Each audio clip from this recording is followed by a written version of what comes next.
We now come to our live interview, this time with our friends from the Silliman University Church. After all, Silliman University is celebrating the University Christian Life Emphasis Month, which started yesterday, Sunday. So together with me here on Phil Products on this live interview on #SU, may I introduce the person immediately to my left. He is Professor Carlos Magtolis Jr. He is at present the Administrative Officer of Silliman University Church. Sir, you can greet our televiewers.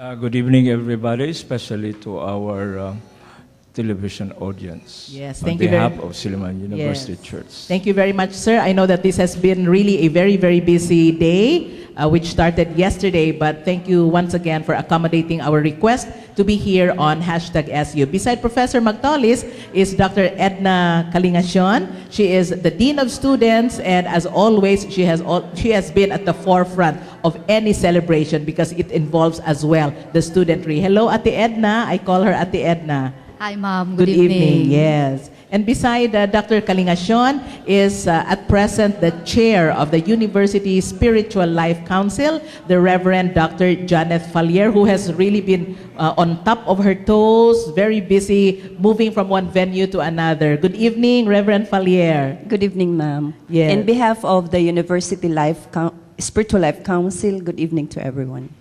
We started, as I mentioned, we started yesterday, right? We opened, and at the same time, we commissioned the various deans, directors, and chairpersons, especially that we are celebrating the month-long Christian Life Emphasis Month. Dr. Fallier, as chair of the University Spiritual Life Council, maybe you can tell us the theme of our celebration this year, and perhaps maybe a little rundown of some of the activities. Okay, the theme this year is still anchored to our overall theme, which is Via Veritas Vita, now and always. But this year we decided to focus on journeying with Christ, the way. So yes, we started yesterday through our commissioning service, and then this afternoon we had the faculty and staff convocation, and then this week we will have the Bible study in the different offices.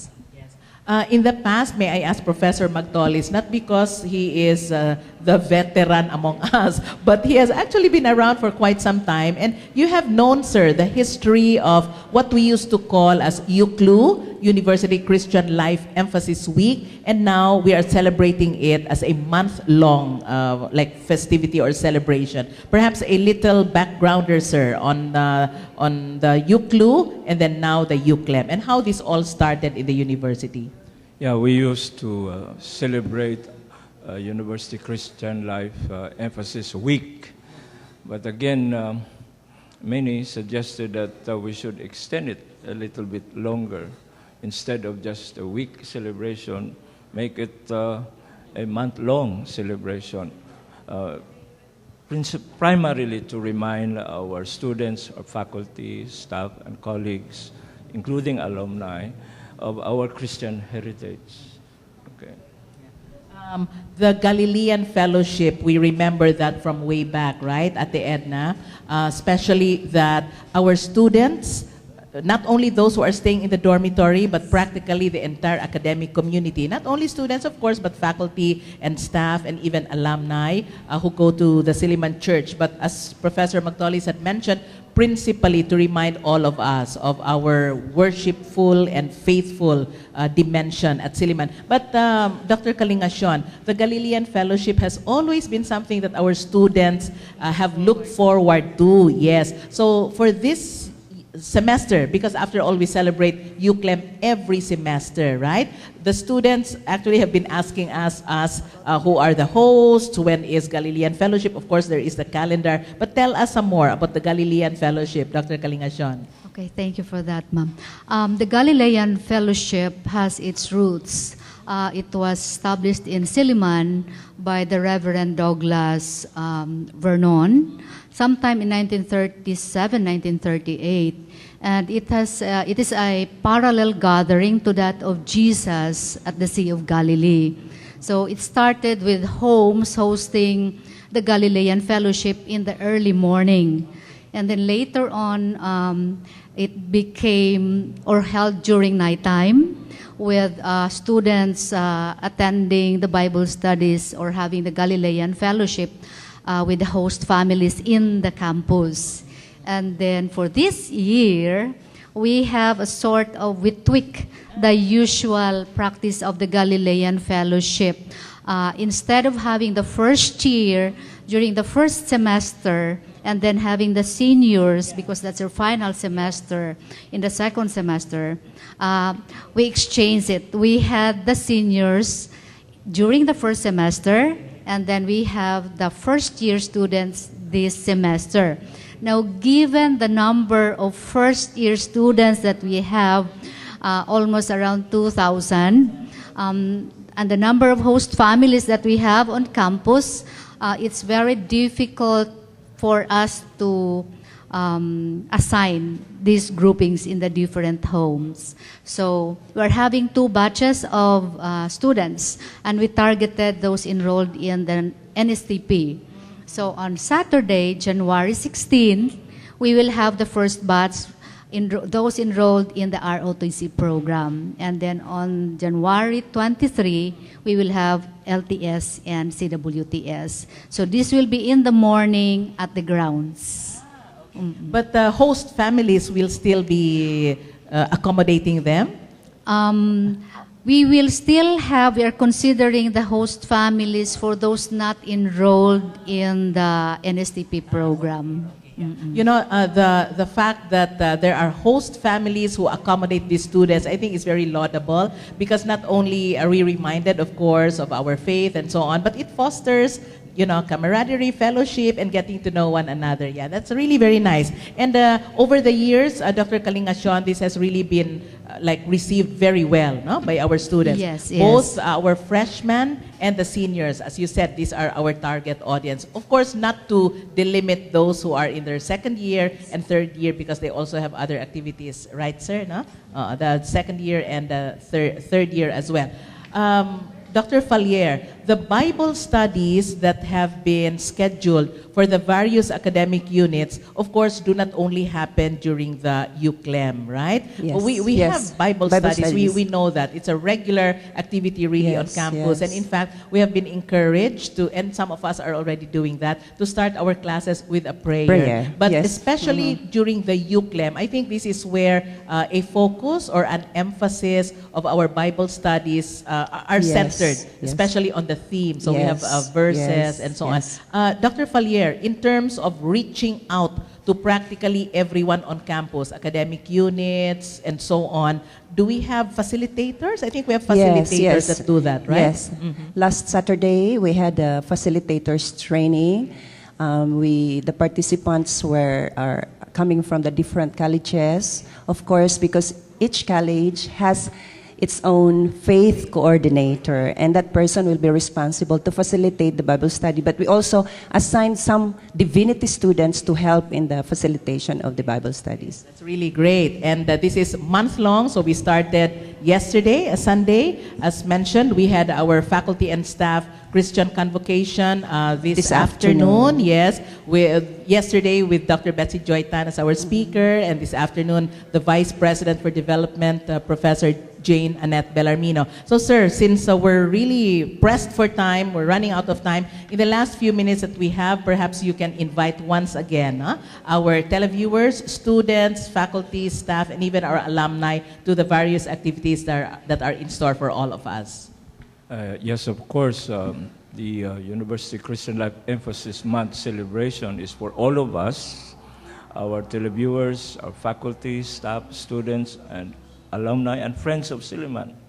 And always bear in mind that our objective is faith strengthening and spiritual enhancement of everyone. Yes, exactly. So that's really very nice. So I hope we bear in mind this semester's theme, which is journeying with Christ, the way. in consonance with the Via Veritas Vita vision also of Silliman University. So with that, thank you once again to our friends from Silliman University, the church, the Dean of Students, and of course the University Spiritual Life Council for accommodating our invitation to be with us on #SU. So happy UCLEM, and we hope to see you again on campus in our various activities.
We come to the second segment of our live interview, still on #SU, and this time we have our friends, my former students, my colleagues from the College of Education, and they are actually responsible for the so-called CELTA, which is known as the Center of Excellence in Learning, Teaching, and Assessment. Beside me, friends, is the OIC Director of CELTA. He is my friend from way back, actually, Sir Ren, from way back, even in another school where you came from, Mr. Renelito Caballo, who is also teaching with our high school department. Hello, Sir Ren, and good evening. Hi, good evening, and thank you for having us here tonight in your show. Yes, yes. It's not actually your first time to be here. You were with us a few years back.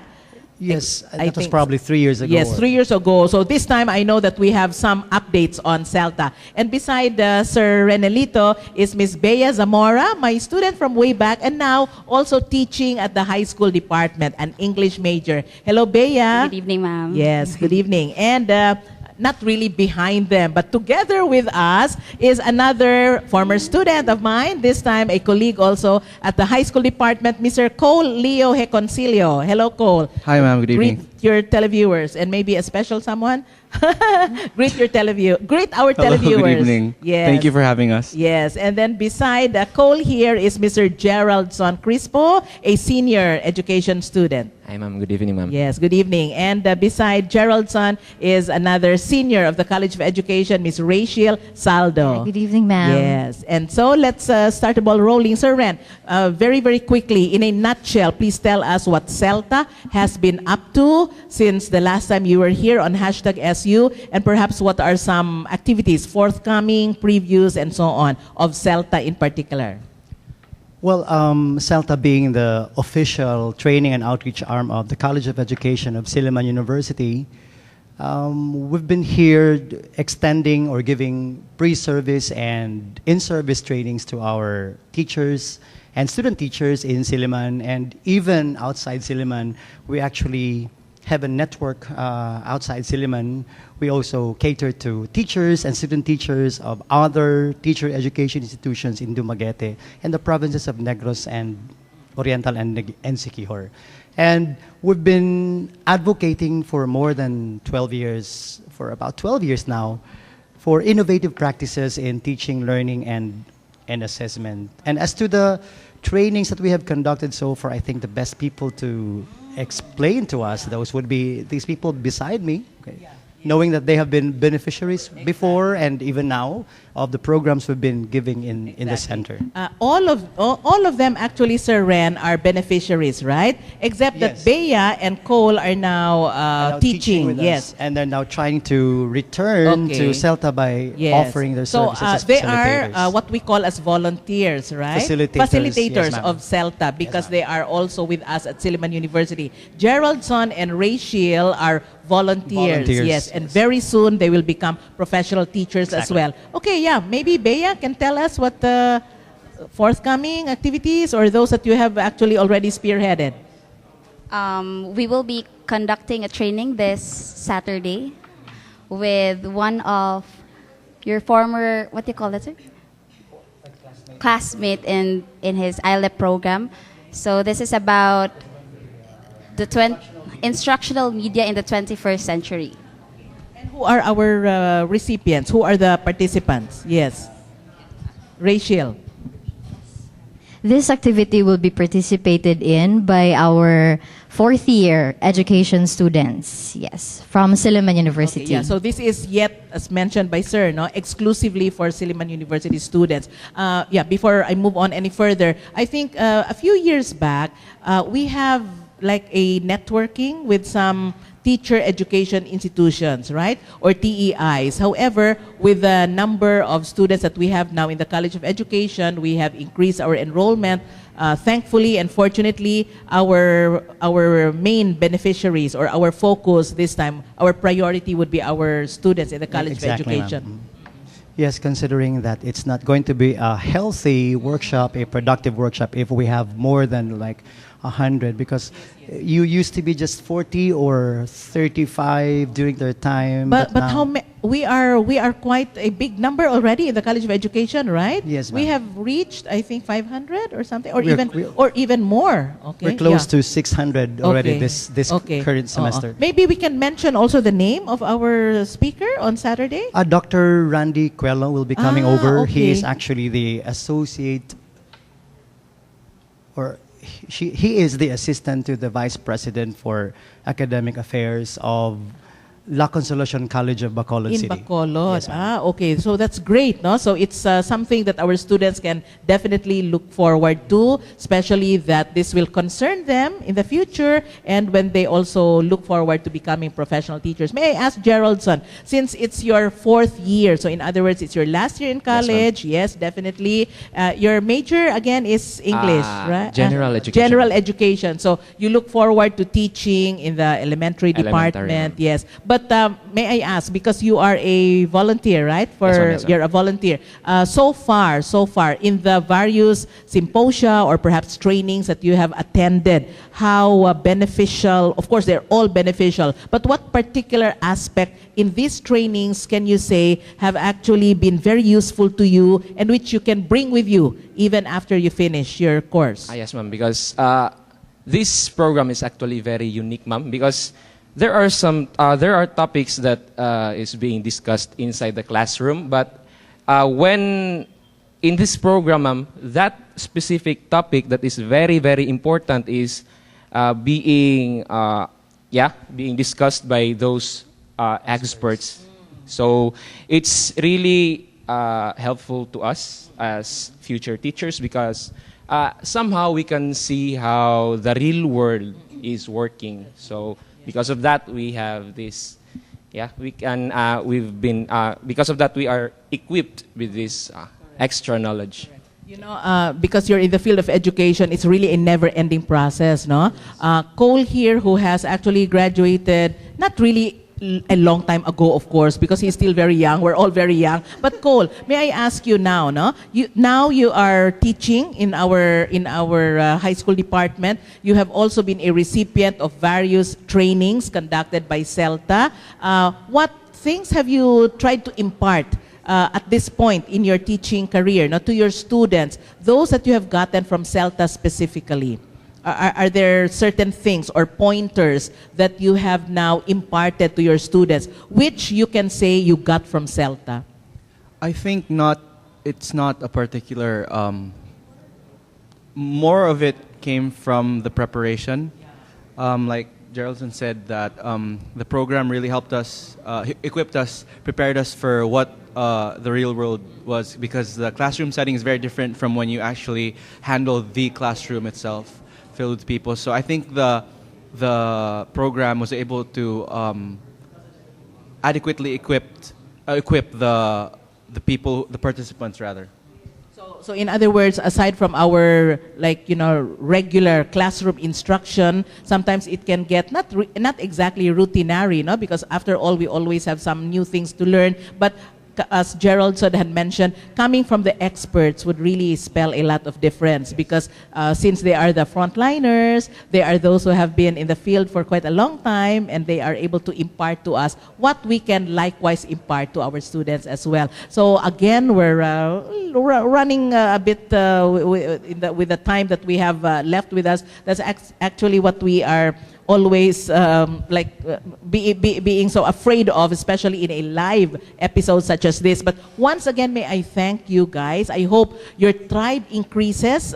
Sir Ren, I know that you've been doing this on top of your assignment, right, at the high school department. But as we always say, if nobody else does it, who else, right? Who else would do it for all of us? But thank you also, especially to our volunteers, to our facilitators, and for making sure that not only are you able to learn, but you are also able to impart it to your students. So thank you once again. So with that, friends, we bring to a close another live episode of #SU. We'd like to thank once again all our interviewees, especially all those who had participated in the various segments that we had. We had our news from Silliman campus, we had our documentary, we had our feature, and of course, we have our live interview. So see you again next Monday, still on Phil Products Television, with another live episode of #SU. This has been Cecil Henove bidding everyone a pleasant evening.